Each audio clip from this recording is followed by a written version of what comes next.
Elizabeth Martins é a nossa grande convidada para o Café da Manhã. Bom dia, seja bem-vindo ao programa Café da Manhã. Bom dia, Araújo. Aliás, deixa-me só corrigir aqui. Mr. Chocolate. Exatamente, é assim que eu sou chamado por tudo que é canto.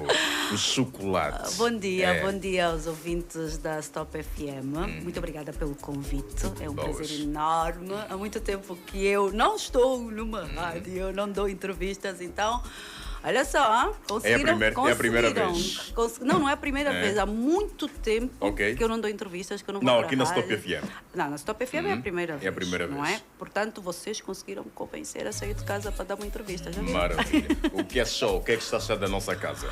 Eu achei que eu gosto de casas acolhedoras, pequeninas e aconchegantes. Eu achei que é pequenina, é aconchegante, o pessoal é simpático, tem uma boa energia. Eu sou muito de energias, de espiritualidade. É que é energia positiva. Muito boa energia. Então, eu estou-me a sentir em casa. Muito obrigada, Mr. Chocolate. Maravilha. Temos que ir à barragem de Laúca. É muita energia aqui. Deixa-me só perguntar-te uma coisa. Tudo isso que disseste sobre mim, sabes mesmo? Ou foi a senhora Marinela que te passou essas informações sobre a minha pessoa? Eu acompanho faz tempo. Sério? Acompanho faz tempo. Desde 1900 e Huawei. Meu Deus. Obrigada, muito obrigada. Desde 1900 e Huawei. Obrigada. Exatamente. Eu, além de ter sido repórter do Sexto Sentido, também fui mesmo apresentadora. Toda vez que a Dina saía de férias, eu fui a apresentadora substituta. Foi a co-apresentadora. Exatamente. Okay. Não é co-apresentadora, eu era apresentadora substituta. Quando ela saísse de férias e tal, co-apresentadora quando apresentámos juntas, não é? Eu sou a segunda apresentadora. Na verdade, não foi isso. Ela saía de férias e eu apresentava também o Sexto Sentido. Passou também pelo Zimbando, não? Não, eu fiz Sexto Sentido, fiz Sem Filtro e fui a primeira apresentadora do A Tarde é Nossa. Fui eu que fundei o A Tarde é Nossa durante mais ou menos quase um ano. Fui eu que apresentei o A Tarde é Nossa. Maravilha, maravilha. Foi um momento espetacular. E já agora, quais foram as razões que fizeram com que abandonasse a TV Zimbo? O que citaste. Tornei-me cozinheira. Eu nasci cozinheira, quis ser cozinheira a minha vida toda, desde os meus 7 anos que cozinho. Sempre disse à minha mãe que era a profissão que eu queria seguir, que era a profissão que eu queria abraçar, e a minha mãe não deixou. Aquela coisa assim, mesquinhazinha, não é? Não que a minha mãe seja mesquinha, mas aquilo que os pais têm de pensarem que o que os filhos querem ser não é o ideal e por isso mesmo quem deve encaminhar para a profissão certa são principalmente os pais africanos, são muito assim. E a minha mãe achava que ser cozinheira, e até hoje há um certo tabu em relação à profissão. Hoje já tem a palavra chefe para ficar mais florido, mais bonito, mas no fundo somos cozinheiros. Okay? Já agora, como é que surge o gosto pela culinária? Vi a minha mãe transformar um pacotinho de chá em 10 litros e a fritar fatias de pão no óleo de chouriço para depois ser o melhor mata-bicho do mundo. Foi a partir daí que começa a ganhar? Não, foi muito antes. Muito antes. Eu que eu disse chocolate. Eu adoro isso assim. Maravilha. Eu adoro chocolate. Na verdade, foi muito antes. Como eu te disse, eu já era cozinheira na barriga da minha mãe. Eu já sabia que eu ia ser cozinheira. Eu vim para este mundo cozinheira. Já. Aos 7 anos, eu fiz a primeira comida. O meu irmão estava cheio de fome. A minha mãe não estava em casa, tinha ido comprar o gás acabou. E eu vi o meu irmão a chorar de fome. Meu irmão era esfomeado. Continua, na verdade, mas pelo que não sei. E eu peguei em carvão, acendi o fogareiro com 7 anos de idade. 7 anos. E fiz a primeira comida, que foi massa branca com carne estufada. Como é que ficou? Segundo o meu irmão, muito bom. A minha mãe chorou quando chegou. Chorou, foi um misto de emoção. Foi ver que a filhinha dela estava a crescer, estava-se a tornar mulher, e ao mesmo tempo o medo de que podia ter acontecido o pior, não é? Porque ela não estava em casa e eu fiz tudo. Eu pus petróleo no carvão, acendi, então... Foi um misto de emoções. Então não foi nesta altura que eu me tornei cozinheira. E na verdade...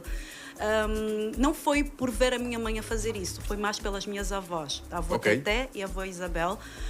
Elas punham-me num banquinho pequenino de pé ao lado e eu via-lhes a escamar o peixe, a fazer refogados, a fazer o famoso calulu, que nunca faltava ao sábado, o maravilhoso muzungué que a minha avó fazia. Eu cresci muito rodeada das duas gastronomias, porque a minha avó materna angolana e a minha avó paterna portuguesa. Então eu cresci no meio das duas gastronomias e a ver as duas a cozinharem comidas inesquecíveis. Maravilha. Isto que citaste aconteceu sim, e eu acho que aconteceu em muitas casas de muitos angolanos. Foi no tempo do cartão único, que todo mundo só tinha um quilo disso, um quilo daquilo, um quilo daquilo. E quando acabasse o chouriço, ficava o óleo. Então a minha mãe dizia, como é que eu vou fazer? Já não há nada em casa. É preciso improvisar. É preciso improvisar. E ela fazia umas fatias douradas, maravilhosas, fritas no olho de chouriço. Aromatizava, na verdade, as fatias com olho de chouriço. E também o chá, um pacote, lógico, tinha que dar para todos, para os primos, para os avós, para os vizinhos, que iam todos. Um pacotinho era 1 litro, não brinca. Era tão bom, era tão único, era uma das comidas mais perfeitas que eu comia na altura. Fala-nos um pouco da sua infância. Onde passou a sua infância? Olha, eu nasci e cresci no Bairro Azul. Maianga. Maianga, Zamba 2, Praia do Bispo. A minha vivenda era mesmo em frente à Praia do Bispo. Eu vi o Papa. Ok. Quando o Papa visitou Angola, João Paulo II. Exatamente, eu vi o Papa da minha varanda, ele a passar ali naquele carrinho dele. Então eu nasci e cresci. Quantos anos eu tinha? Eu devia ter 7 ou 8. Aí, o Papa a passar. A passar, é verdade. Portanto, eu nasci e cresci aí e aos 12 anos de idade eu mudei-me para o Cacenda para fazer... para lá e viver, por várias questões. Eu perdi o meu pai com 6 anos de idade, a minha mãe ficou viúva com 22 anos. Opa, muito jovem. Muito, casou-se muito cedo, a minha mãe casou-se com 16 anos comigo na barriguinha. Opa, maravilha. Ficou viúva aos 22, portanto o meu pai tinha 26 quando morreu. Já tinhas noção do que estava a acontecer? Perfeitamente. A minha mãe diz que eu sempre fui uma criança muito, mas muito lúcida. Por exemplo, às vezes ela está a conversar comigo, hoje eu tenho 43 anos de idade, portanto o meu pai já morreu há 40 anos. Não, 40 não, há 30 e poucos anos, né? 36 para aí. 42? Eu tenho 43. 43? Tenho sim. E não tenho vergonha de assumir aqui, tá? Estamos em direto, está todo mundo a ouvir. Eu tenho 43 anos. Calma aí, Elizabeth, calma aí. 43 anos. Não, diz-me lá quanto é que me davas. 15 não aceito. Está mais para 25, não é? Hoje não. Não aceito. Está mais para 25. Não aceito. Mas qual é o segredo?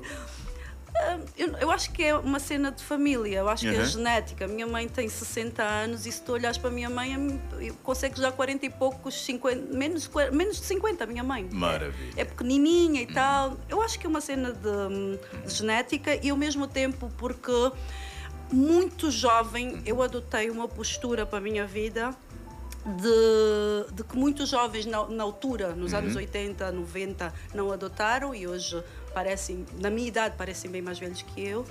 E os jovens de hoje continuam a cometer o mesmo erro, que é gastar a vida com futilidades. Eu não gasto a minha vida com futilidades, ela é muito, muito, muito valiosa e eu não gasto a minha vida com futilidades. O que é que eu chamo de futilidades? Não é por mal. Beber álcool, eu acho que não é... É futilidade. Para mim não é necessário. Para quê?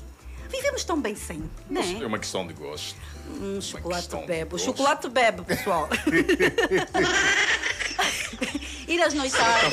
Será que está patente? Ir às noitadas. Eu não sou de perder noites. Muito, mas... Ir a uma balada? Muito rara, mas muito raramente eu faço isso. Os meus ambientes são bem mais restritos. Então, mas como é que passou a juventude?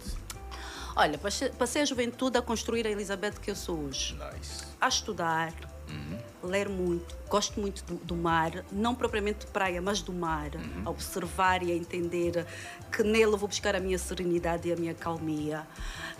A viajar, gosto imenso de viajar. A cozinhar, que eu adoro cozinhar, maravilha, não é? A cuidar da minha saúde física e mental e ao mesmo tempo emocional. Ok, já lá chegamos, vamos recuar novamente da sua infância. Portanto, qual foi o momento mais difícil que viveu? Gostava de compartilhar aqui connosco. Foram vários. Um deles que ainda está vincado nesse momento. Se o teu propósito é fazer chorar, a que horas são? Não vais conseguir. Foi perder o pai, sem dúvidas. Com 6 anos de idade eu já tinha completa noção do que é perder um pai. Porque eu estava-te a dizer, eu sempre fui uma criança muito lúcida, segundo a minha mãe, tanto é que agora em conversas eu tenho lembranças de quando eu tinha 3 anos. Nice. E a minha mãe diz, como é que te lembras? Isso aconteceu, tinhas 2, 3 anos. Eu lembro-me. É uma coisa assim estranha, mas eu lembro. E sem sombra de dúvidas foi perder o meu pai. Foi saber que a última pessoa que viu o meu pai vivo fui eu, porque ele deixou-me na escola e foi para o quartel. O meu pai era piloto da Força Aérea, na altura era SFA, não é? Era mecânico e eletricista também de aviões, e o avião caiu. E a última pessoa a ver o meu pai vivo fui eu, porque ele deixou-me na escola, eu estudava no Pioneiro Zeca, e foi para o quartel. E despediu-se, o papá vai viajar, filha, mas volta logo, porque de manhã era para o Dundo. Volta logo. E eu chegar a casa, estar com a minha mãe, e de repente entrar alguém aos gritos, a minha mãe estava no quintal sentada a fazer qualquer coisa e alguém entrar aos gritos a dizer que o Bonito morreu. E ver a minha mãe a levantar, pegar numa vassoura e varrer o quintal, porque a minha mãe não caiu a ficha. Tanto é que tiveram que pegar a minha mãe, sacudir para ela despertar pelo que estava a acontecer, porque a minha mãe varreu o quintal todo. Assim que disseram, Nininha, ouviste? Bonito morreu. Eu comecei os prantos, a minha mãe não teve reação. E a falta de reação da minha mãe cortou o meu choro. Eu parei de chorar e fiquei como em transe como estava a minha mãe. E esta imagem não me sai da cabeça até hoje. Outra grande... Está tudo relacionado, na verdade, com a morte do meu pai. Outra das grandes e das mais dolorosas lembranças que eu tenho nós vivíamos no Bairro Azul, em casa portanto, o meu pai tinha uma casa que era... Em cima era aquelas casas separadas, mas em cima era uma casa e embaixo era outra. E nós vivíamos na casa de baixo e na casa de cima vivia uma outra família e esta família, assim que o meu pai morreu, na semana do óbito, foi ao cartório, pagou, não sei o que fez e despejou-nos da casa. Em pleno óbito do meu pai. Jesus. Isso fez as falcatruas que nós conhecemos, que o nosso país consegue surpreender-nos ainda com isso. Mas como é possível? Conseguiu pôr a casa em nome dela, toda a casa, e despejou-nos. Em pleno óbito, chegou lá e disse com um mandato de despejo. E eu vi a minha mãe com 2 filhos, 22 anos, sem saber aonde viver. A sorte é que a minha avó, portanto, a mãe da minha mãe, vivia exatamente no Bairro Azul também, nesta casa que eu disse, em frente à Praia do Bispo, e fomos viver para lá. Aí foi em dezembro, em maio a minha avó morre. Jesus. Meu pai morreu em dezembro de 1986 e em 1987, em maio, morre a minha avó que nos tinha dado o acolhimento. Jesus. Portanto, foi muito. Foi os 6 anos, portanto, aos 6 anos eu conheci a dor de perder o pai e a minha avó. Então, são as lembranças mais dolorosas da minha infância. Acredita que são. Foi muito mal. Difícil. Foi muito difícil. A minha mãe não tinha uma profissão, porque o meu pai era extremamente ciumento, não lhe deixava estudar, não lhe deixava trabalhar, não lhe deixava nada.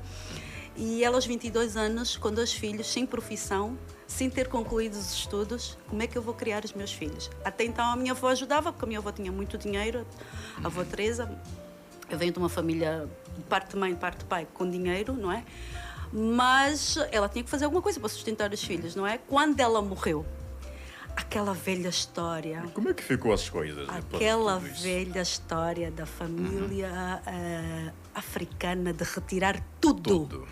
Invadiram a casa da minha avó. A minha mãe ficou com 3 cadeiras. Deixaram 3 cadeiras, uma para mim, para o meu irmão, para a minha mãe. Deixaram 2 colchões, tiraram tudo. Levaram o baú. A minha avó tinha um baú de ouro. Aquela história de guardar dinheiro no colchão. A avó, não é? Levaram tudo, absolutamente tudo. E um tio da minha mãe que tinha pretensões de mantê-la. A sério? Sim, porque era viva. Estou a contar a história da minha vida, coisas que ninguém sabe, né?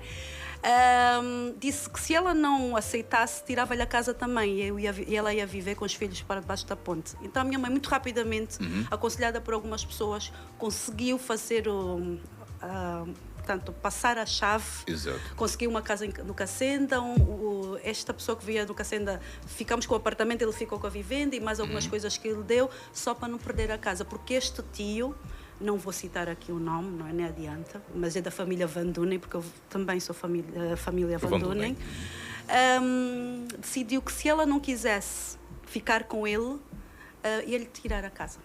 Histórias e mais histórias. E foi Mulher do irmão.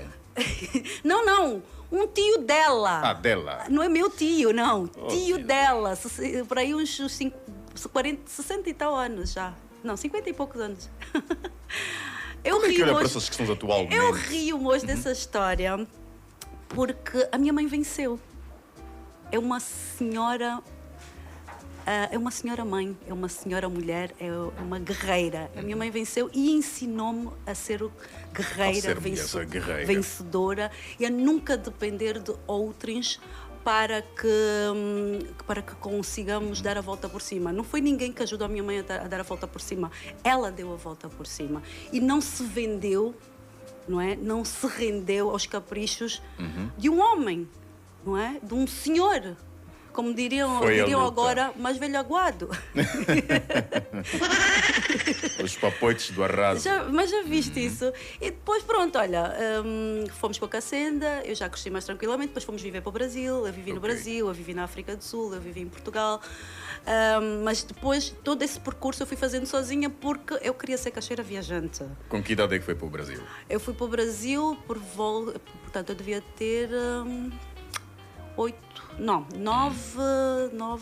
10 anos por aí. Foi lá estudar? Ficámos por lá. Na altura, no entanto, a minha mãe já tinha outra pessoa, não é? E ele era da Segurança do Estado e tinha sido delegado para uma função estratégica no Brasil e tal. Então fomos todos. Depois disso voltei e aos 13 anos, quando vou para o e-mail, obrigada. Passou o e-mail? Sim, porque a minha mãe, quando regresso, era já para fazer o médio, a minha mãe obrigou-me a fazer jornalismo. Mas obrigou mesmo. Boas. Eu a chorar, ela levou-me pelo braço e eu quero fazer ciências sociais. A sério? Sim! Porque eu quero ser advogada. Vais ser advogada depois de fazer o que eu quero. Levou-me a chorar, fez-me a inscrição no e-mail. Depois de fazer a inscrição no e-mail, no mesmo dia não, num dia eu entro para o e-mail e no dia seguinte eu sou levada pela minha mãe também na mão para a TPA a dizer-me que era supostamente eram tiros. Já lá chegamos. Araújo, eram tiros. Não, qualquer coisa. Deve ser qualquer coisa aí. Bem, vamos continuar. Está com medo? O patriota ultimamente é assustador. Senhores polícias, estão aonde? Não, eu estou segura aqui, eu estou em casa. Está com chocolate? Estou com chocolate. Não te preocupes. Olha, aqui tem técnicas de militar. Exatamente. Foi por isso. E eu estou a fazer Thai box, portanto, qualquer coisa. Maravilha. Qualquer coisa eu defendo-te. Ó, Jordão Domingos. Está bem. Pronto, entra por e-mail, começa a fazer curso de comunicação social. Sim, não, jornalismo. Jornalismo. Era mesmo jornalismo, não era comunicação social. Isto é em 90, e eu tinha 13 anos, é 93, não é? 93. Exatamente. Boas. Eu também passei no e-mail. Ah, é? Também em que passei ano? por lá. 2011. Tiveste 2011. a sorte de não ter... A sorte, eu nem digo sorte, o azar de não ter como professora a Gabriela Antunes. Infelizmente... É mesmo infelizmente. Eu fui com o objetivo de fazer comunicação social. Chegando lá, calhei no curso de estatística. Sério? Certo. Calhei na estatística e não era antigamente era contabilidade e gestão. Antigamente depois, só tinha três cursos. Depois jornalismo. implementou-se outros cursos e tudo mais. Okay. Exato. Entrei para fazer comunicação, não tive sorte. Fiquei a fazer estatística. Era para trocarmos e ficamos aí nos corredores e tudo mais. E o curioso é quando se realizava qualquer atividade, eu era chamado para apresentar as atividades do e-mail, mas não trocavam. Eu ficava assim, Jesus. Mas terminaste mesmo estatística ou depois Sim, conseguiste estatística, não troquei. Fiz estatística. Jesus. Um bocadinho frustrante isso, não é? Muito. Olha, a mim não foi frustrante. Chorei muito no primeiro dia quando ela inscreveu-me, mas depois, e hoje digo, olha, senhora Dona Ana, muito obrigada, não é? Ana Martins, a minha mãe, muito obrigada. Os pais têm mesmo um sexto sentido, né? Muito apurado, sexto, sétimo, oitavo, todos os sentidos apuradíssimos, não é? Não era o que eu queria, mas é o que fez de mim a profissional que eu sou hoje na comunicação social no meu país e fora também, porque, no entanto, em Moçambique vem o meu programa, o Entre Tachos, em Portugal vem o meu programa e recebo um feedback extremamente positivo. Boas. Como é que começa? Depois da formação, como é que tudo começa? Depois da formação do e-mail? Exato. Não foi depois. Ela pôs-me no e-mail um dia e no dia seguinte levou-me para a TPA. Disse, e vê só, pregou-me ali uma mentirinha. Os pais não mentem, né? Ocultou-me, pronto. Levou-me para a TPA a dizer que eu ia fazer uma visita. Na altura trabalhava lá um grande amigo da família, que é como um tio, que é o Helder Santos. Ela levou-me para lá a dizer que íamos fazer uma visita. Que eu ia conhecer a TPA. Afinal, era um casting. É um casting. Para novos apresentadores. Por que ela quis tanto que fizesse comunicação e tudo mais? Porque ela disse que sabia, tinha certeza que eu tinha nascido para aquilo. Nice. Ela sabia, eu não sabia, mas ela sabia que eu tinha nascido para aquilo. É uma cena de mãe. Eu dizia que não quero. Olha, eu lembro-me que o meu casting foi uma coisa surpreendente. Puseram-me assim, disseram, o programa já acabou, eu ainda via desmontarem as coisas, não sei o quê. Depois a tia Noémia, na altura que era realizadora do Carrossel, disse assim, olha, diz-me lá, menina, como é que te chamas? Senta-te lá ali um bocadinho e lê uma história. Este está aqui o livro. E eu, bem, sentei, comecei a ler. Está aprovada. E eu, tipo, aprovada de quê? Aprovada de quê? A minha mãe disse, era um casting. Eu disse, mãe, eu tenho 13 anos, eu quero ser normal. Para o programa Carrossel. Carrossel. Eu comecei com 13 anos no Carrossel e lá tive durante 9 anos. E chegou a compor a música também do Carrossel. Foi aí que começou a história da Xuxa de Angola. Por causa disso ainda cheguei a fui ao Brasil, conheci a Xuxa. Boas. Que ela queria conhecer quem era a Xuxa de Angola, eu conheci a Xuxa. Na Globo. Mas porquê que foi considerada a Xuxa de Angola? Como é que surge isso? Porquê? Porque eu entro num grupo de apresentadores, todos mais ou menos da minha faixa etária, que era a Tissola, era o Yuri Simão. O baixinho mesmo. Sim, o baixinho mesmo. Da Nova Energia. Enfim, a Leonete, Sardinha, enfim, éramos todos assim na mesma faixa etária mais ou menos. E quem explode... Eu já tinha encontrado a Tissola, já tinha encontrado o Yuri e mais duas apresentadoras. Portanto, eu venho da geração a seguir a Jurema Rodrigues. A Jurema Rodrigues e todas as outras apresentadoras saem do Carrossel e sobem para outros programas para a faixa etária delas e começam a chamar novos rostos para o Carrossel e eu entro aí. Eu já encontrei a Tissola e tal, muito excelente apresentadora, aliás, todos lá na altura eram fantásticos. Boas. Mas eu explodi, não sei por que carga d'água, o público infantil identificou-se imenso comigo, mas imenso mesmo, eu explodi, tipo, foi assim uma coisa abismal. Uau. Só se falava da Elizabeth Martins, a Beth do Carrossel, e quando fosse para apresentar espetáculos grandes, era a Beth do Carrossel. E começaram a chamar a Xuxa de Angola por causa dessa explosão, porque havia, na altura, era paralelo, era a Xuxa a fazer muito barulho no Brasil e era eu a fazer muito barulho em Angola. E, na altura, as músicas da Xuxa tocavam muito cá. E eu fazia questão de saber todas, porque, no entanto, eu tinha vivido no Brasil. Boas. Eu sabia toda a trajetória da Xuxa, eu cantava todas as músicas da Xuxa. E aí também surgiu... Por que o público criou mais simpatia com a sua forma de apresentar? Será que eras muito infantil? Eu acho que eu era o que eles queriam que se fosse naquela altura. Um sorriso muito aberto, era muito eu, abraçava todo mundo, Nice. Não tinha uma capa, não era assim, olá, bebezinhos, vamos... Não. Era Elizabeth. Era tipo, criançada, vamos... Naquela altura, adotava-se muito essa falazinha infantil, não é? Eu não adotei uma fala infantil. Eu adotei uma postura de que eu tenho 13 anos, apresento um programa infantil, mas eu não tenho que ser nenê. eu tenho que ser eu. Brincar com crianças, enfim, se for para tirar no chão, atiro-me no chão. A Xuxa apresentava um programa de criança, mas não era neném. Era a Xuxa. Era a Xuxa a apresentar. Percebe? O seu eu no programa. Pronto, então eu era isso. E eu acho que uma das coisas que mais, e até hoje, todos os programas que apresentei, todo mundo fala do sorriso. As pessoas falam do meu sorriso como se fosse uma coisa que as abraça, como se abraçasse. É contagiante. E as crianças, quando eu sorrisse, aquilo era... Porque nessa coisa da televisão, às vezes temos um sorriso mecânico. Verdade. Verdade. O sorriso técnico. Mas há pessoas que flui naturalmente. E depois eu estou sempre a rir. Eu estou a chorar, eu estou a rir ao mesmo tempo. É uma coisa assim impressionante, eu não consigo. Eu estou sempre a rir, eu não consigo parar de rir. Quando a vida está-me a dar as piores cambalhotas e quedas, eu estou a rir. Enfim, é uma coisa assim... Boas. Eu acho que é isso.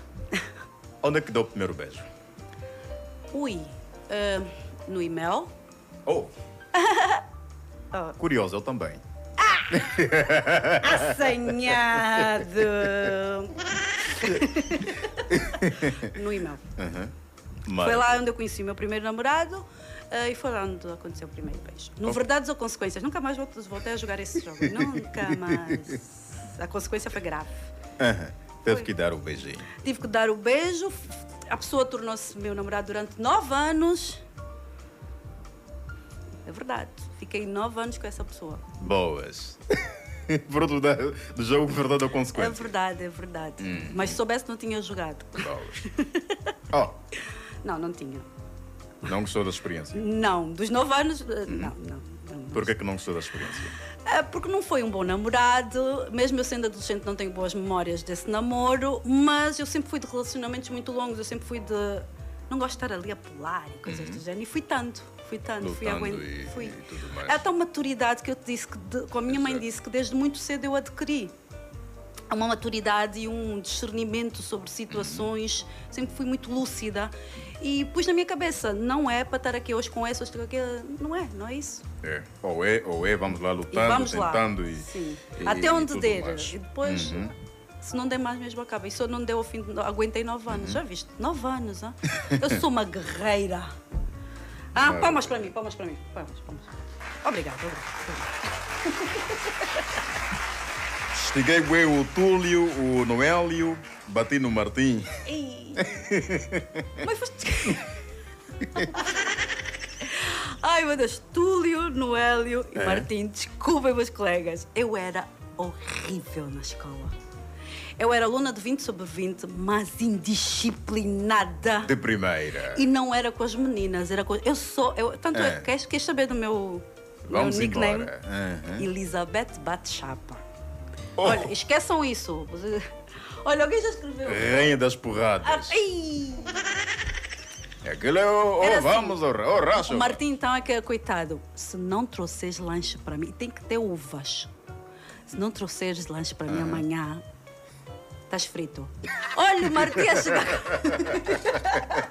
O Martim dia seguinte. E depois o Martim é assim branquinho, né? Vinha bem vermelho. Está aqui, Elizabeth. E eu era horrível. O Túlio também.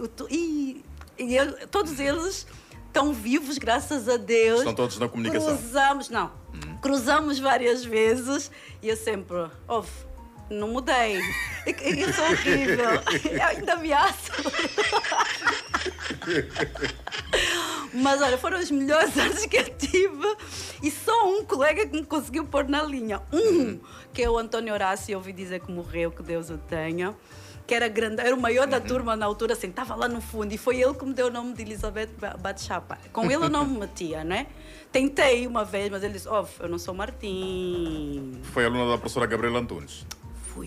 Fui aluna da professora Gabriela Antunes. Foi das melhores professoras que eu já tive em toda a minha vida. Uau. Digam o que disserem da senhora.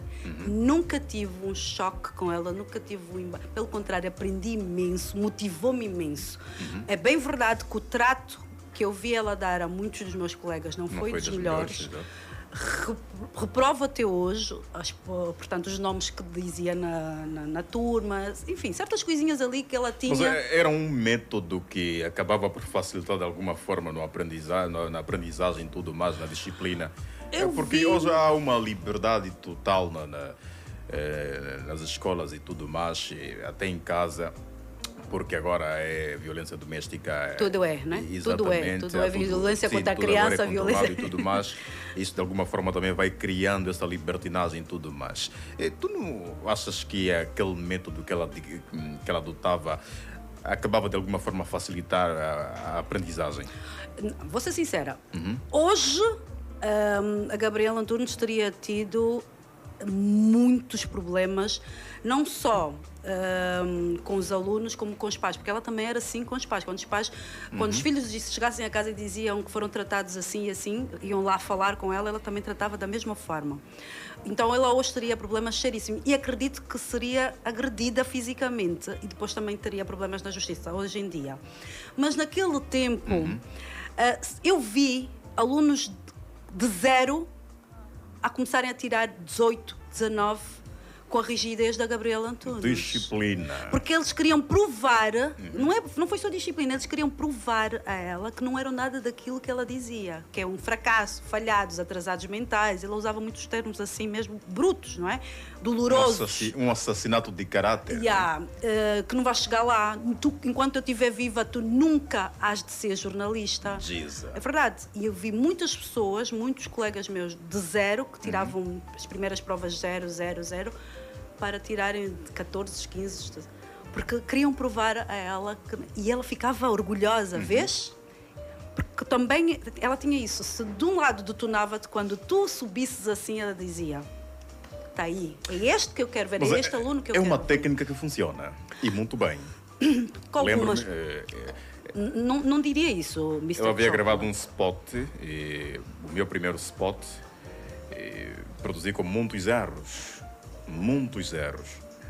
E o professor chegou, esquece, desista logo. Não serves para nada.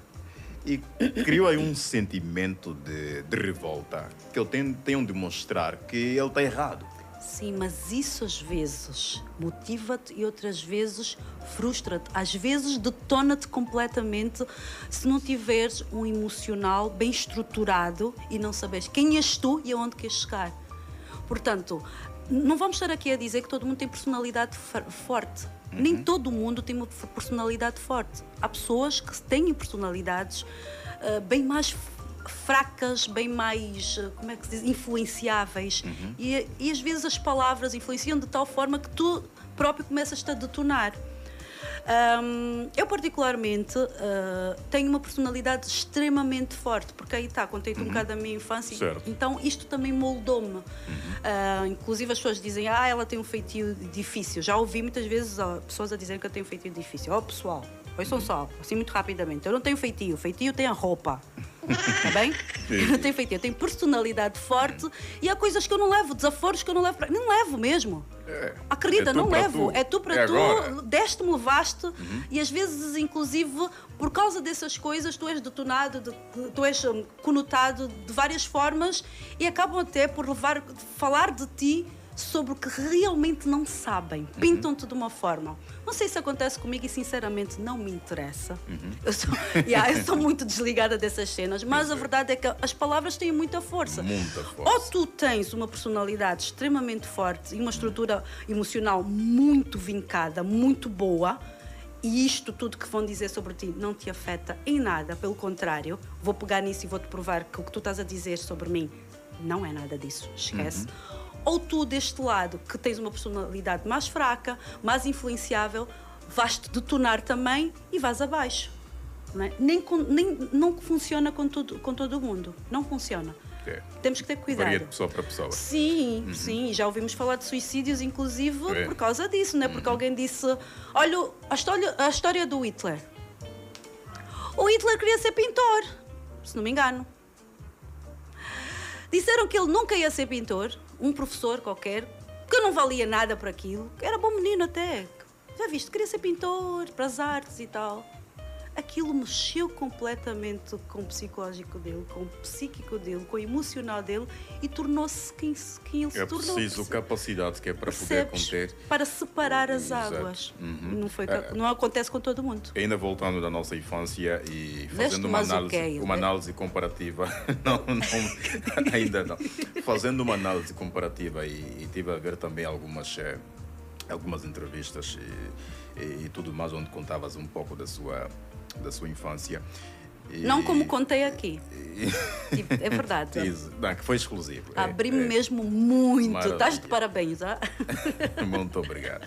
Ainda vamos abrir mais a coisa. Haverá aberturas aqui.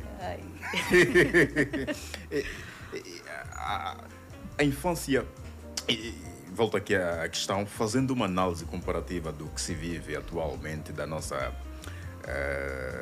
juventude, as nossas crianças e tudo mais, com a infância que nós tivemos. Havia uma liberdade na altura, claro, hoje também há uma liberdade. Hoje há muita informação e antigamente não havia muita informação e havia uma inocência e tudo mais. Mas hoje, quando se vê para essa juventude, para essa adolescência, o que é que se pode dizer em volta disso? Concordo, há bocadinho disseste uma coisa que eu disse, está aí um rapaz, vou dizer que és rapaz, bem mais novinho que eu, né? Deve estar aí com 16, 17, né? Mais ou menos. Jordão Domingos, meu bilhete de identidade. Há confundição aqui. E que tens razão, tens toda a razão. Hoje tudo é bullying, é violência isso, violência aquilo. Quando na altura nós levávamos puxões de orelhas, levávamos palmadas com a Maria das Dores, que tinha nome, a palmatória tinha nome, Maria das Dores. Levávamos com o pai do amigo poderia dar-te uma... Não, vizinho, vizinho. Eu levava primeiro do vizinho. Quando a mãe chegasse, o vizinho, não é vizinho, não, tio fulano, tia fulana, ia explicar que já me deu, já levei, porque fez isso e aquilo, e levava mais, a segunda dose. Eu, quando ouvi a minha mãe a dizer, vamos conversar lá em casa, acabou. Escorria já o xixizinho, estava a escorrer. Não brinca, porque a mangueira ia funcionar. A minha mãe tinha uma mangueira que desfiou na ponta, cortou assim. Aquilo fazia assim, tipo, e tinham métodos terríveis de castigar. Eu lembro-me que só fiquei com uma única fobia disso tudo. É o escuro. Até hoje eu tenho medo do escuro. Duas fobias. Eu tenho muito medo do escuro e tenho medo de baratas. Mas barata de desmaiar. Eu vejo uma barata mesmo e começo... Por que tem medo do escuro? Porque a minha mãe fechava-me na despensa, apagava a luz, o interruptor ficava do lado de fora, ela trancava-me da despensa, apagava a luz e lá na despensa tem quê? Barata. A nossa despensa não era lá Olha, era horrível. Imagina, duas... Até hoje tenho fobia do escuro, tenho fobia de barata. Voador, então, ouve o grito, todo o prédio acorda, todo mundo acorda. Porque mesmo... Era uma inocência e nós acreditávamos no Pai Natal. Sim. O meu filho acreditou no Pai Natal até o ano passado. Ele tem 12 anos, mas acreditar piamente. Ele escrevia a carta, punha na meia, punha as bolachas e o leite no aparador para o Pai Natal, quando chegasse muito cansado com o brinquedinho, os pedidos que ele fez, beber o leite e comer as bolachas. É lógico que eu e o pai dele que bebíamos e comíamos. De manhã, quando ele acordasse, o Pai Natal veio e estava com muita fome, mamãe. Olha, comeu tudo, bebeu tudo. Sim, filho. Mas depois o meu marido fez questão de estragar tudo isso. E eu já não consegui. Não, até o ano antepassado. No ano passado já não teve nada disso, mas ele acreditou piamente e todos nós realmente acreditávamos no Pai Natal. Mas eu acredito que a metodologia de educação da minha altura, a altura que eu fui criança, continua a ser um bocadinho, não é? Ainda tenho uma criança dentro de mim, mas a altura que eu era mesmo criança e adolescente era eficaz. Era eficaz. muitos das pessoas que cresceram comigo também estão bem direcionadas, estudaram, formaram-se, têm a sua profissão, têm a sua família, são homens e mulheres de família bem constituídos, bem estruturados e equilibrados. O que hoje é bullying para nós era estiga. Nós nos estigávamos, havia desafio. Chorávamos, mas também dia seguinte voltava. Turma contra turma e tudo mais. E no dia seguinte, se perdesse, choravas, né? No dia seguinte ias com uma estiga nova e se dissesse-me que a tua cabeça não sei o quê, era normal, estava a estigar. Hoje tu dizes que a cabeça não sei o quê é bullying.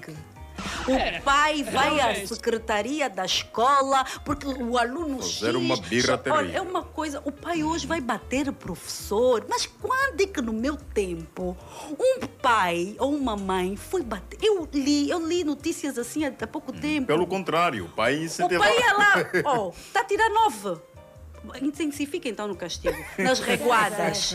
Verdade, eu não, por acaso não levei reguadas, mas levei castigo. Mas os meus colegas levavam 10 reguadas bem dadas ali por causa da matemática. 5 vezes 5. Tá! Mas aquilo era correr. 6 vezes 5. Não conseguiam dizer, era logo. E a tabuada ficava na ponta da língua. Nós temos um cuidado e uma proteção excessiva. Exatamente. Também acho. Também acho, e eu confesso que como mãe hoje em dia também cometo esses erros. Mas porquê? Porque se antigamente eu saía do bairro Azul até a Maianga, a pé, para a escola, e não me acontecia absolutissimamente nada. Não era atropelada porque não havia tantos carros. Luanda tornou-se uma metrópole. Cresceu para todos os lados e está a explodir. A criminalidade é imensa. E a desordem também surgiu. A desordem surgiu. Então, novos tempos requerem novos cuidados, novas metodologias, novas formas de educar. O acesso que hoje a criança tem à internet, à informação em geral, não é o que nós tínhamos. Por nada desse mundo. Nem jornal nós líamos, porque era muito agressivo, porque estava a falar que a UNITA atacou não sei aonde. Então, sim, então não vê isso, deixa que os pais vão cuidar disso e tal. Não havia isso, não é? As pessoas se reuniam para serem uma só casa. Uma só casa, não é? A minha casa tinha televisor, era de preto e branco, todo mundo ia lá ver a novela. Eu tinha aquele telefone de fazer assim, né? Com o dedinho. Tinha cadeado, eu aprendi a fazer conta! Eu era terrível, sério. Mas espetacular. Pronto. 11 horas e 27 minutos em toda Angola. Olha, o tempo está a correr. Vamos olhar um pouco tá na mais. Hora de eu ir embora. Vamos olhar um pouco mais na comunicação e tudo mais. Entra para a TPA, começa a fazer o carrossel e depois abraça outros projetos e tudo mais. Como é que surge o convite que é para fazer parte da ZAP? Chocolate, só uma coisa aqui muito rapidamente, porque pode ficar aqui uma coisa... Assim, entre linhas, uma mensagem errada do que eu disse. Eu não incentivo ninguém a bater ninguém, não incentivo pai nenhum a bater pai, nem filho nenhum. Não, eu não incentivo nada disso. Eu assumo aqui umas palmadas ao meu filho quando ele precisa. Leva mesmo, não tem qualquer problema. Eu não morri, levei, não morri. Leva castigos também. Não quer dizer que os outros pais tenham que fazer. Se bater, educa. Não, bater não educa, mas corrige na altura. Corrige. Sim, eu dou mesmo as palmadas quando ele precisa. Hoje ele está enorme, está maior que eu, 12 anos maior que eu. Não consigo, mas levo os castigos. Não incentivo a violência, não incentivo. Porém, acho que há sim um excesso de proteção em relação aos nossos filhos e devemos começar a moldar isso. Devemos começar a olhar não muito para a educação do antigamente, mas tirar parte da educação que se dava lá, dos princípios que se passava lá, para trazer para cá. É necessário. Novos tempos exigem novas metodologias, existem sim senhora, mas com o passado nós aprendemos. Então podemos ir buscar no passado muita coisa para aplicar no presente, para que o homem do futuro seja o homem que nós somos hoje, graças ao passado. Isso merece palmas ao Jordão. Palmas ao Jordão. Palmas. Como é que eu fui parar a ZAP? Portanto, depois de estrear o A Tarde é Nossa, eu... quase um ano depois saí da Zimbo. Não me perguntes os motivos, porque isto fica nos segredos dos deuses, fica mesmo no segredo. Não, já que disseste que querias ser cozinheira. Exatamente. É exatamente isso? Eu já queria, mas houve um outro impulso que fez com que a Zimbo passasse a ser na minha vida não grata. Ok. Águas passadas. Acompanhei recentemente uma palestra, acho que é no JIT, qualquer coisa, em que explicavas, eu nunca vou esclarecer o que realmente aconteceu com o meu contrato ou com a minha saída na TV Zimbo. Foram 6 anos. 6 anos de TV Zimbo. Há um sentido de gratidão e tudo Respeito. mais. A Zimbo acabou por projetar a sua imagem de alguma forma. Não. Não, eu já ia com a imagem projetada. Foram 9 anos de TPA, eu já ia com uma imagem bem projetada. Não com programas de adultos, mas já tinha um nome bem cimentado no nosso país. Mas saiu porque quis ou de alguma forma não se sentia realizada ou encontrada, não inspirava-se e tudo mais? Chocolate, em tudo o que eu faço eu sinto-me realizada e inspirada, senão não faço. Digo mesmo não, logo do princípio. Começo por primeiro inspirar-me, motivar-me e depois tenho que me sentir realizada. Quando eu já não me sinto realizada e principalmente quando me sinto desrespeitada, eu pego as minhas trouxinhas e vou a minha vida. Até porque vender micate na esquina não me faz qualquer problema, não me dá qualquer problema. Eu pego no meu micatezinho, sento na esquina, não me incentivando a venda ambulante. Faço bem, né? Vou lá, monto uma coisa bonitinha e vendo o meu micatezinho tranquilamente. Para querer dizer que foi desrespeitada, é isso? Não, eu estou a querer dizer que... Não, respondendo a tua pergunta, quando eu não me sinto bem em algum lado, eu... Portanto, quem... Como é que Mas não se sentia bem, TVzinho? Quando eu... Houve uma altura que já não foi necessário lá estar. Já não foi necessário. Não, porque não se sentia bem. Porque não era necessário. Era necessário. Não era necessário. Já não fazia muito sentido estar aí. Não era necessário. Ok. Não era necessário. Portanto, sou grata até hoje ao que a TV Zimbo fez na minha carreira, o que acrescentou na minha carreira. Exato. Foram 6 anos, afinal de contas. Sou muito grata. Eu fiz uma carreira espetacular dentro da Zimbo, sem um único arranhão. E quando eu senti que ia ser arranhada, eu saí, não é? Portanto, eu passei... Ganhava muito bem. Não. Eu entrei para a Zimbo a ganhar um valor e saí a ganhar o mesmo. 6 anos a ganhar a mesma coisa. A mesma coisa, 6 anos. Sim. Sim. É. E está aí mais um motivo. Estamos a perceber. Percebes? Vamos indo falando, vamos desvendar os segredos. E olha que eu era a que mais aparecia no ecrã, né? É a que mais aparecia. Era como se fosse a mais... Eu estava em tudo. Eu estava em tudo. Eu fui inclusive o rosto do Quero. Todas as inaugurações do Quero e tudo. Era Elizabeth. Mas durante 6 anos o mesmo salário. Exatamente. Ok. Até quando eu saí de uma função para outra, diminuíram e depois aumentaram um bocadinho mais, mas sempre a mesma coisa, na verdade. Quando aumentaram, foi para o salário inicial. Pronto. Boas. Mas pronto. Vamos avançar. Está arriscada essa página. Tem um marco na minha profissão, na minha carreira, mas está ultrapassado, ficou para lá. E eu vou fazer a minha formação a Portugal, que foi quase 1 ano. Jornalismo? Não, de cozinha. De cozinha. Sim, na CPP, a Associação de Cozinheiros Profissionais de Portugal. É lá que eu torno-me cozinheira profissional, porque antes disso eu era cozinheira amadora, tornei-me cozinheira profissional e volto para Angola. Quando volto para Angola, disse em várias entrevistas, e volto a repetir, não quero mais nada com televisão. A televisão magoou-me. Não quero.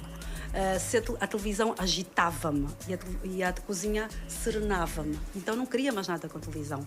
Mas aí surge uma Eliane, que é uma senhora brasileira, na altura uma dos quadros da ZAP, que estava à procura de alguém que fosse dar um novo rumo a um programa que se chamava Saudavelmente. Boas. E quando eu vi o projeto, na lata, na reunião, eu disse, não me interessa.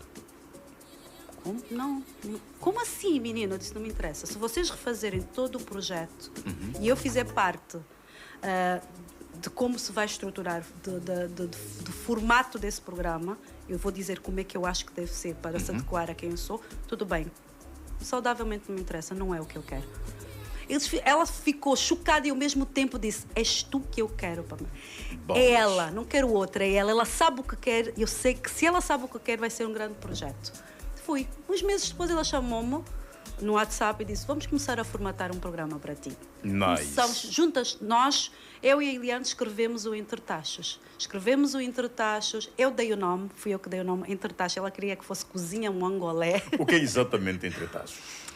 Eu cresci entre tachos. É uma frase que eu sempre usei desde pequena. Isso é, eu cresci com as minhas avós a cozinharem nos tachos. Existe uma diferença entre tachos e panelas. Qual é a diferença? A panela é alta e mais estreita e o tacho é largo e mais baixo. Ok. E a minha avó, como cozinhava muito, pois vizinhos para todo mundo, sempre fez em tachos, que era mais largo. Nice. Então, eu digo sempre, eu cresci entre tachos.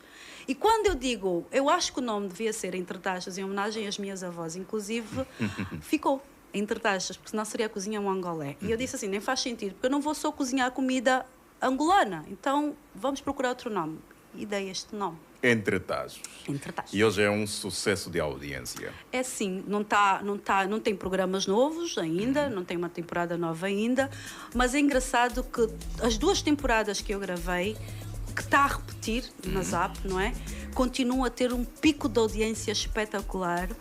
Há pouco tempo, numa sondagem de audiência, disseram que o Entre Tachos era o único programa angolano com formato internacional para ser legendado em outras línguas, não é? E para ser vendido para fora. O que faz dele um programa de audiência ou de sucesso?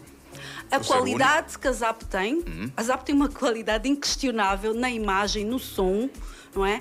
O cenário foi muito bem pensado, muito bem estruturado, tanto é que até hoje perguntam-me se é gravado fora, se o programa é feito fora. Não é, é mesmo cá. E ter uma apresentadora que é uma comunicadora e cozinheira. Eu acho que casar as minhas 2 grandes paixões num programa fez dele o sucesso que ele é, porque há muito bom cozinheiro que não consegue comunicar, assim como há muito comunicador que não cozinha. É. E eu faço as 2 coisas. E depois está o sorriso, que todo mundo diz que quando eu abro o sorriso, já nem vem mais a comida, só vem, Elizabeth está sorrindo, porque estava... A primeira vez que acompanhei um programa, vou lá assistir, vou lá ver como é que é e tudo mais. Conta-me. Pauas. De repente alguém está a falar e ao mesmo tempo está a sorrir. Já chamou a minha atenção. Obrigada. Deixa pausar mais um pouco, conforme se diz banzelar um pouco. Aí fatiguei-te já, ficaste lá mesmo. E foste vendo todas as vezes que fosse possível. Exatamente. Alguma vez já fizeste um prato meu? Olha, eu já ser a entrevistadora. Não sou bom de cozinha. Não. Já agora não respondo perguntas. Mas já respondeste. Da próxima vez que eu for convidada, a pessoal que está aí no meu Instagram, e também no teu deve ter alguém, né? Estás aí também em direto, não é? Exatamente. Pronto. Da próxima vez que eu cá vier, vou trazer um fogãozinho e vamos fazer aqui em direto pelo menos um ovo estrelado. Não me digas que queimas o chá. Queimas o chá? Sem fazer arroz doce. Então não queimas o chá, né? Não. Espetacular. É com Jordão Domingos. É? Diz então como é que faz o arroz doce. Não respondo perguntas. Eu sou o entrevistador aqui. Passo a passo do arroz doce. Passo a passo do arroz doce. O que é que leva o arroz doce? Tomate, cebola. Eu não respondo perguntas. Só se leva tomate e cebola. É brincadeira. Água. Primeiro ingrediente, a água. Temos aí a panela. E depois o arroz. Primeiro ingrediente, o arroz. Isso é arroz doce. Primeiro é o arroz. Agora põe aí um sorriso. Põe aí um...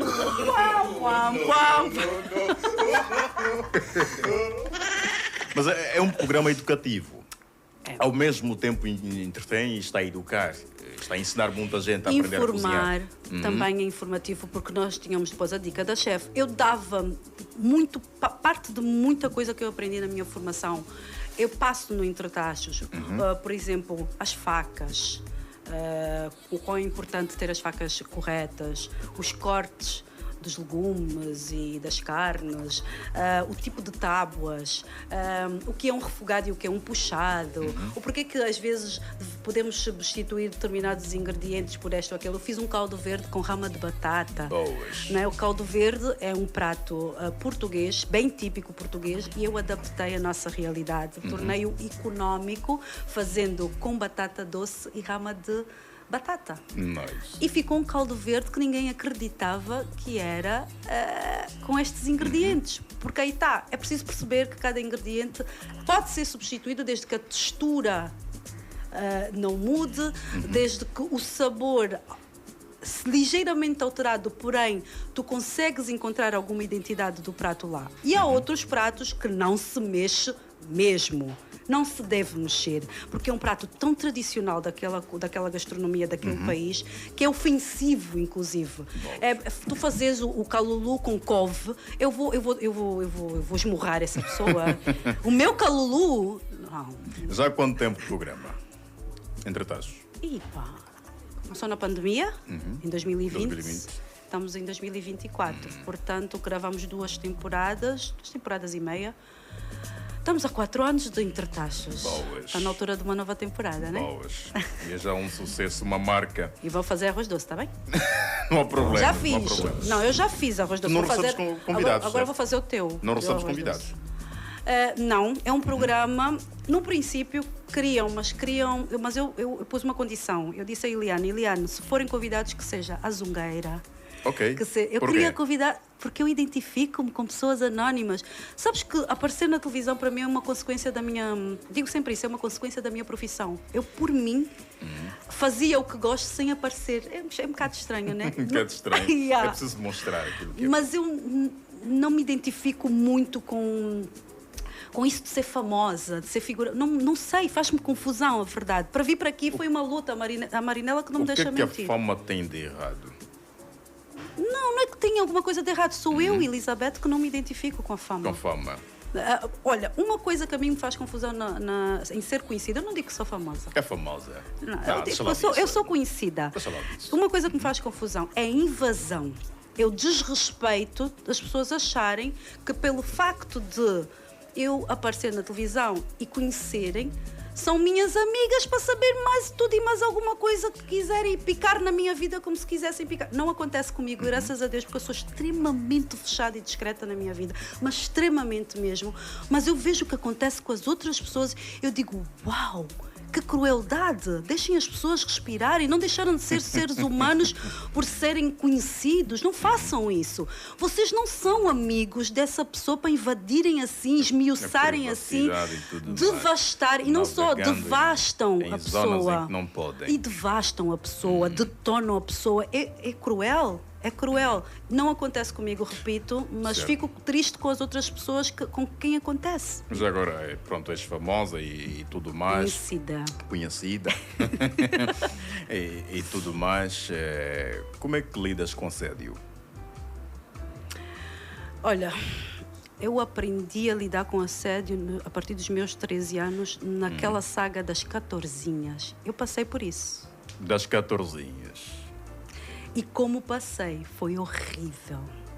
Então, se eu fui uma sobrevivente das 14zinhas, agora o que é que eu sou? Qual foi o convite mais horrível ou o assédio mais horrível que já passou? Não me lembro. Não me lembro. Não. Essas coisas eu apago. Eu tenho uma capacidade de apagar coisas não gratas incrível. Eu apago, não me lembro. E se é que eu dei espaço para, porque aí está a tal personalidade forte, o tal feitio, como chamam. Eu corto e não sou nada delicada a cortar. Eu disse por aí que no mundo da comunicação há muito dessas coisas. Aqui há muitas mensagens que vamos recebendo nos órgãos de comunicação e tudo mais, há dessas coisas de assédio sim. Há imenso. Eu passei por isso. Eu passei por 2 tipos de assédio. Assédio moral e assédio sexual. E foi na Zimbo.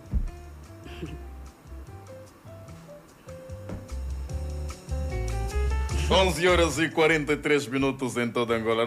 Não quero apertar. Muita gente. Chocolate à perda. Não. Na fase das 14zinhas foi na TPA. Na TPA? Sim. Muitos dos senhores que hoje aparecem na televisão pública de Angola, na altura era popular de Angola, que me receberam lá, sobrinha, tiveram posturas erradas.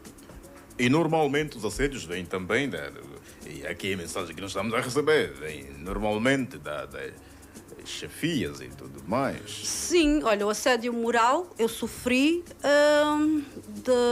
da parte de cima, da direção e de mulheres. Assédio moral. Ok. Assédio sexual, lógico, rapaz. O que exatamente é assédio moral? É tu seres todos os dias torturada por seres boa no que fazes, por seres bonita e por não deixares que te ponham a pata em cima. E eu vi isso mesmo. Não penses que tu és uma Ana Maria Braga aqui. Eu ponho-te fora do ar em 3 tempos. Estás armada em estrela? Eu ponho-te fora do ar em 3 tempos. Está bem? Tu aqui não és nada. E não era assim, eu e a pessoa a falar, não. Uma reunião com metade da empresa, ou a empresa toda, convocavam, todo mundo recebia o e-mail para te detonarem, para te arrasarem à frente de todo mundo. Tu não és nada. Estás armada em estrela, tu já vais ver o que eu te vou fazer. Isto é um problema que acontece muito aqui no nosso país. Por isso é que não Eu existem... não tenho capacidade para estar aí, mas também não te quero ver aí. Por isso é que não temos famosos. Porque quando tu começas a ganhar fama, baza. Gilmário foi, Anselmo foi ser famoso lá fora. Porque se continuasse a tentar ser famoso aqui, de alguma forma, iam fechar as portas. É complicado ser famoso em Angola. Não se cria estrelas aqui. Não existem estrelas dentro de Angola por causa disso. Porque quando a pessoa... Estrela tem fricotes. Aceita que dói menos. Estrela tem vontade. Estrela dá chilique. Dá mesmo. Estrela vai a um sítio e diz, eu só quero toalha branca. E vais ter que pôr 100 toalhas brancas. É um tique dela, aceita, mas é estrela. Não é? Então, nós temos que aprender a criar estrelas no nosso país e aceitar, a separar o profissional do pessoal. Aqui não. Se tu não vais com a cara da pessoa que ela é, eu não vou com a tua cara, não gosto de ti. Mas porquê? Não gosto da tua pessoa, mas profissionalmente sou boa. Tese, então engole-me como profissional, não és minha amiga, não precisas de ser minha amiga. Vamos só lidar profissionalmente. Dá para fazer isso. Quantas são as pessoas que o meu santo não bate? Mas eu digo logo, está aí uma grande profissional, quero trabalhar com essa profissional. E trabalhamos bem profissionalmente, mas não é minha amiga, não vai dormir na minha casa, não vai almoçar comigo, acabou, fica por aí. Mas é uma grande profissional, é um grande profissional e eu dou a mão à palmatória. Essas questões de inveja e tudo mais, de conflitos e desvio de alguma forma de personalidade em função da fama, tem a ver com falta de educação ou porque a fama mesmo é difícil de base, lidar? sim. Tem a ver com a educação, os princípios, a base. Quando uma base é mal feita, é como um prédio. Tu estás a construir um prédio, tens de ter uma base muito forte, não é? Para aguentar os andares que estás a subir.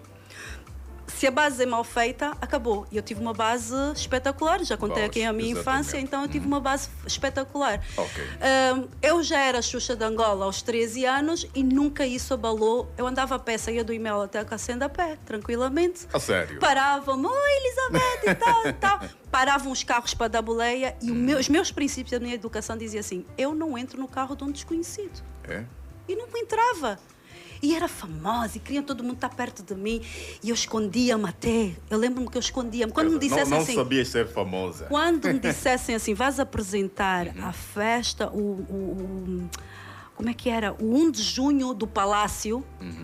Eu tremia todo, mas eu não quero. E depois tinha o nosso falecido presidente, a receber-me com um sorriso e um abraço e tudo ficava tranquilo. Eram coisas tão boas. Eu era comum. Eu sou comum, eu aceito ser comum, eu gosto de ser comum. Maravilha. Dia 1 de julho e 16 de julho vem o especial. Não, dia 1 de junho e 2 de junho. Ok. Vem aí um especial. São 30 anos de carreira da Elizabeth 30 Martins. anos de carreira. As de estrelinhas. Parece mentira, mas é verdade. 30 anos de carreira. As de estrelinhas. Jordão Domingos, vamos embora. Falamos Deixa-me só um pouco apelo bem rápido, não é? Dia 1 e dia 2, não é, Marinela? É isso? 22? É dia 1 e dia 22 de junho. Dia 1, Dia Internacional da Criança, e dia 22 também tem um especial para fechar o mês em grande. Vão ter a Elizabeth Martins num especial da ZAP para os pequeninos. Ao mesmo tempo vou estar a comemorar os meus 30 anos de carreira. Boas. Muito feliz. Muito obrigada, ZAP, pelo convite. Foi a Patrícia Pacheco que fez o convite. Nice. muito obrigada. Estou muito feliz. Não sei se depois desse convite volto a fazer alguma coisa infantil, mas acreditem, eu diverti-me imenso. Eu dei tudo de mim nesses 2 especiais. Tive crianças incríveis, com talentos maravilhosos, poesia, dança, música. O Mr. Chocolate, as nossas crianças dão um show de arte. Tens que ver o programa. Tens que ver o programa. Estou convidado. Lá estarei, claro, a assistir. Às 18 horas, na ZAP, está bem? Ainda ZAP bem. viva! Não problema. 11h49 em toda Angola. Atualmente, como é que te defines? És mais, te consideras mais apresentadora ou chefe de cozinha? Eu acho que a antiguidade é um posto. Primeiro eu sou apresentadora, depois eu sou chefe de cozinha. Nunca vai mudar, não é? E depois juntei os dois e o que eu digo sempre, se um agita-me, outro serena-me. Hoje gosto muito mais de ser cozinheira, porque serena-me, tranquila-me, do que ser apresentadora. Mas não fujo aos desafios, tanto é que está aí o programa, Maravilha. Os 2 especiais de junho, fui lá e fiz. Maravilha. Além de especial, o que é que nós podemos esperar nos próximos tempos, Elizabeth? Sabes que eu estou numa fase de reavaliar a minha carreira. Estou caladinha, estou no meu canto. Como te disse, ainda não tinha dado entrevistas. Há quase um ano que eu não dou entrevistas, não falo nada. Porque estou a reavaliar a minha carreira. Eu gostava imenso de dar continuidade a esta coisa pioneira que foi uma chefe de cozinha. Certo. Ser apresentadora de um programa que traz tudo o que é gastronomia a nível do mundo e principalmente leva a gastronomia angolana a outro patamar, né? Cozinha angolana a outro patamar. Gostava de dar continuidade a isso, com certeza. Vamos lá ver lá mais para frente. Mas, acima de tudo, eu estou aqui como private chef. Eu continuo a fazer private chef. Eu continuo a representar várias marcas. Eu sou rosto de várias marcas em Angola. Represento-as com muito orgulho. E estou a reavaliar a minha carreira. Eu sei que já estamos no 2º trimestre do ano, que já devia parar com essa reavaliação. Mas preciso de parar mesmo. Estou a respirar. Yeah? Mr. Chocolate, estou a respirar. Boas. Devagar aos poucos chegamos lá. Step by step. 11h51. Foi um prazer muito grande. Falar um pouco da sua experiência, da sua trajetória pelo jornalismo e também pela culinária. E é claro, foi de facto um sonho realizado. Ele é um chacheiro, pessoal. Sempre acompanhei. E parabéns. Obrigada. Parabéns pela sua forma de ser e de estar no programa. É de facto uma das melhores apresentadoras do nosso país e todo sucesso do mundo. Essa frase faz-me lembrar alguém que me disse assim, quando eu estava a ir embora da Zimbo, disse-me assim: tu és a melhor apresentadora desse país, só te falta apresentar o telejornal, mulher. Não há ninguém que não tenha uma bagagem tão grande como a tua. Não deixes que ninguém te derrube. Precisamos acreditar nos nossos. Muito obrigada. Olha, estou mesmo lisonjeada. Não sei se é chato, se é mesmo verdade, mas olha, deixa aqui uma massagenzinha no meu ego. Muito obrigada. Agradecer o vosso convite. Adorei conhecer-te, Araújo. Maravilha. O prazer foi todo meu. Adorei. Muita força. Já acompanha? Não, eu nem sabia que existia essa. Eu sou péssima com essas coisas. Como eu não dou entrevista, essas coisas, então. Mas olha, adorei a casa, adorei as pessoas, adorei o teu profissionalismo. Eu acho que é disto que nós precisamos. Simplicidade, porque menos é mais, não é? E tu és menos no mais, percebes? E muito obrigada pela forma como me recebeste, como conduziste a entrevista. Só não te perdoo por teres ido buscar coisas dolorosas, tá? Eu volto aqui para também te perguntar coisas dolorosas da tua infância. Obrigada de coração, tá? Senti-me querida. Muito obrigada. Chegamos.